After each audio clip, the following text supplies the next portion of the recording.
성격이 불같은 경극단장 관사부는 공연 도중 아내가 다음 공연을 준비 중인 대기실로 무술관장인 봉사부가 들어가는 것을 목격합니다. 아내와 봉사부의 관계에 화가 치민 관사부는 봉사부의 무술관을 찾아가 홀로 도장을 박살내버립니다. 제자들 앞에서 수치를 당한 봉사부는 다른 이들처럼 관사부의 아내를 노리고 있는 지역군부 사령관과 짜고 관사부를 살해할 계획을 꾸밉니다. 다음날 관사부는 늘 들리던 객점으로 향합니다. 그러나 이곳은 이미 봉사부의 제자들이 점령한 상태였죠. 관사부에게 다가간 자객들은 무방비 상태인 관사부의 등에 칼을 찌르고 배에 도끼를 박아 넣습니다. 급습에 당황한 관사부는 객점을 가득 메운 자객들과 싸우지만 눈알이 꿰뚫린 상태로 처참하게 죽고 맙니다. 그리하여 관사부가 죽었다는 소식을 들은 관사부의 동생 관소루가 복수를 위해 돌아옵니다. 이제 관소루는 형을 살해한 자들을 하나씩 죽여 나가고 그 배후에 군부를 지배하는 사령관 또한 있음을 알게 됩니다. 이 영화는 정철 감독의 복수입니다. 복수는 폭력으로 시작해 폭력으로 끝나는 영화일 뿐더러 시작과 끝이 정확히 일치하기도 합니다. 그렇기에 영화를 구성하는 이야기가 마치 정확한 원형 속에서 영원히 수상할 것만 같은 느낌을 주기도 합니다.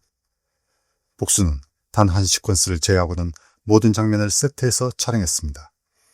강대위가 연기하는 관사부의 동생 관소루는 정룡이 연기한 관사부를 살해한 자들을 찾아 칼을 품에 품고는 시종일관 경직된 표정으로 복수 대상을 찾아 세트 내부를 헤매고 다닙니다. 그렇기에 이야기가 시작하고 끝날 때까지 한결같이 복수를 위해 원색의 세트를 떠도는 구조를 지닌 영화 복수를 보고 있으면 오로지 복수만을 꿈꾸는 강대위가 원색으로 구성된 세트의 미로 속을 영원히 떠돌지 않을까 하는 느낌마저 듭니다. 여기에 대해 복수는 영화 제목 그대로 복수라는 목표 외에는 그 어떤 것도 담아내지 않은 영화이기도 합니다. 현대 중화권 감독의 대표인 두기봉 감독은 비리 경찰과 킬러의 비정한 대결을 다룬 영화 암화에 이어 킬러들의 세계를 웨스턴 양식과 무협의 세계로 결합한 듯한 영화 더 히어로를 통해 영화의 중심이 되는 주제 단 하나만을 끝까지 밀어붙이는 연출 스타일을 완성합니다. 이처럼 좌우 그 어디에도 한눈 팔지 않고 오로지 목적만을 향하는 영화 형식의 원형이 바로 장철 감독의 복수에서 시작하는 것이기도 합니다. 폭력을 다룬 영화는 숱하게 많지만 장철 감독의 복수를 넘어서는 영화는 찾아보기 어렵습니다. 영화 복수에서 정룡은 그의 어리석은 아내와 눈이 맞은 무술관장에게 살해당하고 맙니다. 영화는 20세기 초를 배경에 두고 있지만 여기서 명령에 복종하는 제자들을 데리고 폭력을 행사하는 무술관장은 현대의 갱단과 별 차이가 없습니다. 얼마 후 강대위가 그 사실을 알고 돌아오면서부터 피가 폭포처럼 흘러내리는 복수가 시작됩니다. 그런데 이처럼 피가 넘쳐나고 시체가 산처럼 쌓이는 폭력에서 관객이 느끼는 것은 단순한 통쾌함이 아닙니다. 비극을 다룬 작품은 언제나 관객의 마음에 담겨있는 고통을 헤집어 다시금 이를 돌아보게 하기 마련이죠. 장철 감독의 영화 가운데 걸작으로 손꼽을 수 있는 작품은 의리의 사나이 외파리와 금연자 그리고 복수처럼 초중기작에 속한 영화들입니다.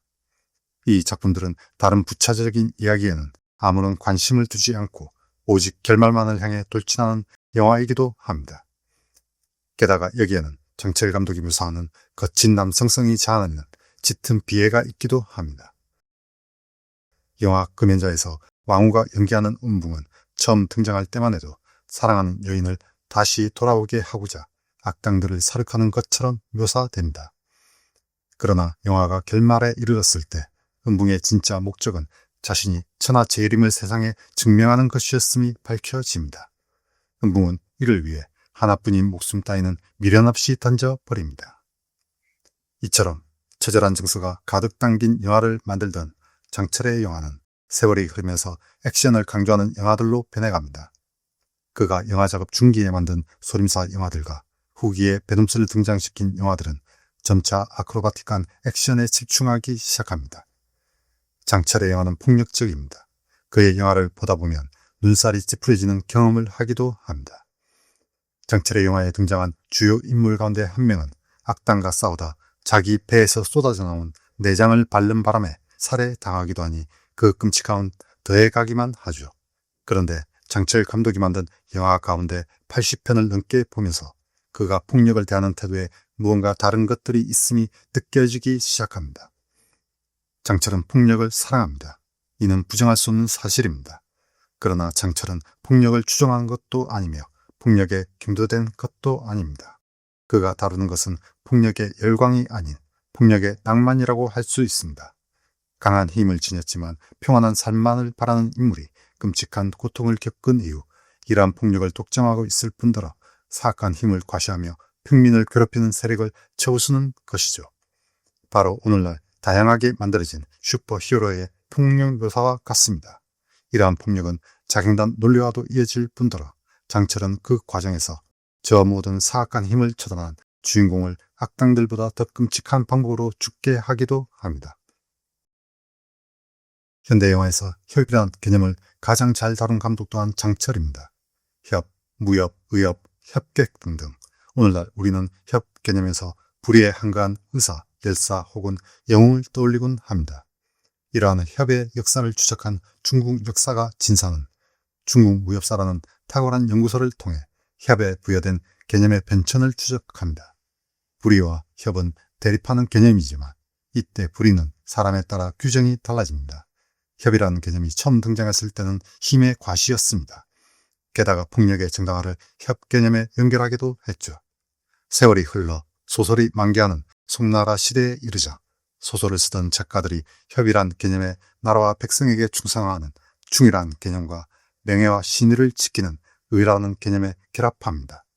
여기에는 무력 집단의 폭력을 억제하고자 협을 이용하려는 정부 권력층의 요청 또한 있었죠. 장철은 협이란 개념이 바로 이렇게 변모하기 이전 자신만의 정의로 낭만적 폭력을 행사하는 인물들을 통해 그가 이해하는 협객을 표현한 것입니다. 이러한 협객에 대한 장철의 개념을 가장 잘 드러내는 작품이 초기작에 속하는 단장의 검과 대자객입니다. 장철은 단장의 검 오프닝에서 아버지를 죽게 만든 관리를 처단하려는 주인공 왕후를 묘사합니다. 여기서 왕후는 관리의 목을 치기 전에 먼저 자기 이름을 밝힙니다. 그런 다음 복수를 끝낸 왕후는 마을의 허름한 집에 은둔하면서 자신을 수배하는 수배서를 뜯어 소중하게 간직합니다. 왕후에게 중요한 것은 바로 이 수배서입니다. 수배서야말로 자신이 복수를 완수했음을 증명하는 증명서와도 같기 때문이죠. 이러한 사적인 협을 극단까지 밀어붙인 작품이 단장의 검 직후에 만든 대자객이기도 합니다. 장철은 사마천의 자객 열정 가운데 섭정편을 영화화해 대자객을 완성합니다.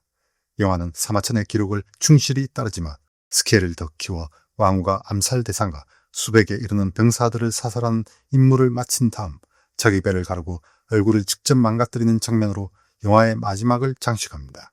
바로 이러한 태도, 자신이 옳다고 믿는 폭력이라며 목숨을 걸고 끝까지 관철하는 것이야말로 고대 중국에서 이어져 내려온 협객의 기본 태도입니다. 이러한 고전적인 협객 개념을 지닌 장철의 영화 복수에서 묘사하는 강대위의 폭력은 그야말로 처절합니다. 어린 시절 홍군보가 주연한 영화 대나팔이 개봉했을 때 그 포스터에는 강따위 그가 돌아왔다는 문구가 박혀 있었지만 그때만 해도 그 의미를 몰랐습니다. 장철은 복수를 만들고 2년 뒤 이 작품의 리메이크라고 할 만한 영화 마양정에서 다시 한번 복수의 클라이맥스를 재현하기도 합니다. 그러나 마양정은 폭력 강도가 한층 더 높아졌을지라도 전작인 복수가 담아낸 저 처절한 정서를 그처럼 비장하게 담아내지는 못합니다.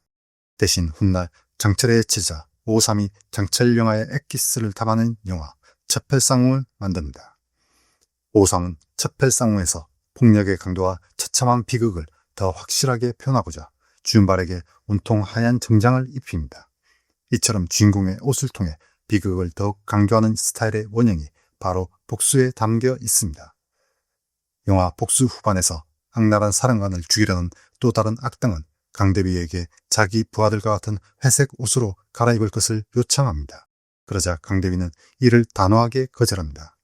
옷은 나라는 존재를 드러내는 것이고 옷으로 표현되는 스타일은 나의 정신을 표현하는 것이기도 합니다.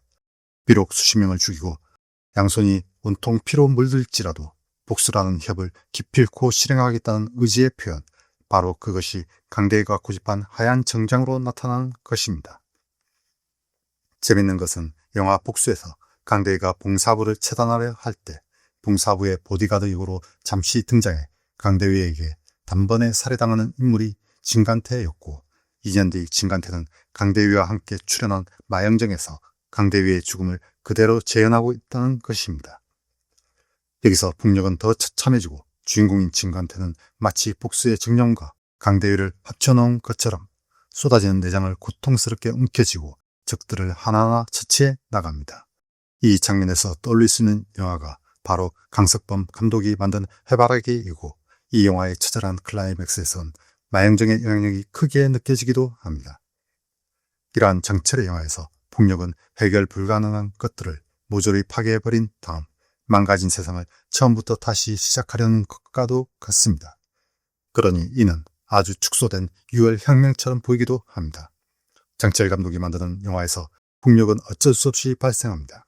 그러니 장철 감독이 내세운 영화에는 내가 아무리 폭력을 싫어한들 그들이 사용하는 비인간적이며 천박한 폭력에 대응하려면 결국 폭력밖에는 답이 없다는 것을 담고 있기도 합니다.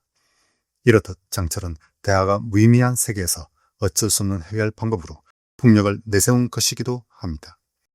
협의 실천은 폭력이지만 이 폭력으로 이루려는 것은 세상의 모든 폭력을 제거해버리기에 폭력이 필요 없는 세계인 것이죠. 이는 자신의 주관적 가치를 숭배하는 고전적 핵객의 신념이기도 합니다. 장철 감독은 폭력에 대한 태도를 후기적인 충소로 해서 아주 냉소적으로 표현하기도 합니다. 이 영화의 클라이맥스에서는 죽고 죽이는 처참한 폭력이 끝난 다음 아주 인상적인 장면이 등장합니다. 정치 권력의 핵심이 담긴 중요한 명단을 두고 강호의 영웅들이 모두 뒤엉켜 싸우는 와중에 명단을 지닌 악당이 최후의 순간에 이르자 그 명단을 집어삼키다 죽어버립니다. 그러자 악당이 삼켜버린 명단을 먼저 확보하기 위해 악당에 대항해 싸우던 거의 모든 영웅이 죽은 자의 배를 파헤치기 시작합니다.